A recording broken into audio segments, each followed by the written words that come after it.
बिस्मिल्लाहिर्रहमानिर्रहीम। अस्सलाम वालेकुम। आप देख रहे हैं शमाल एचटी न्यूज़ और मैं हूं ईशा रानी। आपको बताते चलें, गजा के अस्पतालों का मुर्दा खानों में तब्दील होने का खतरा।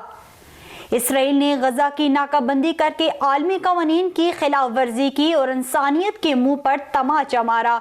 गजा की मुकम्मल नाकाबंदी से गजा के शहरियों का भूख प्यास से बुरा हाल होने लगा। बिजली की बंदिश से अस्पतालों में मरीजों के इलाज में मुश्किलात हो गई, दवाइयां नापैद होने लगी। सऊदी अरब, ईरान, मिस्र और अरब ममालिक का कशीदगी कम करने पर जोर। रूसी सदर ने कहा कि अमेरिका ने अपना जंगी बहरी बेड़ा भेज कर कशीदगी में मजीद इजाफा किया।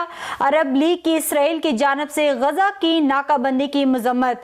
आपको एक बार फिर बताते चलें, गजा के अस्पतालों का मुर्दा खानों में तब्दील होने का खतरा। इसराइल ने गजा की नाकाबंदी करके आलमी कवानीन की खिलाफ वर्जी की और इंसानियत के मुंह पर तमाचा मारा। गजा की मुकम्मल नाकाबंदी से गजा के शहरियों का भूख प्यास से बुरा हाल होने लगा। बिजली की बंदिश से अस्पतालों में मरीजों के इलाज में मुश्किलात हो गई, दवाइयां नापैद होने लगी। सऊदी अरब, ईरान, मिस्र और अरब ममालिक का कशीदगी कम करने पर जोर।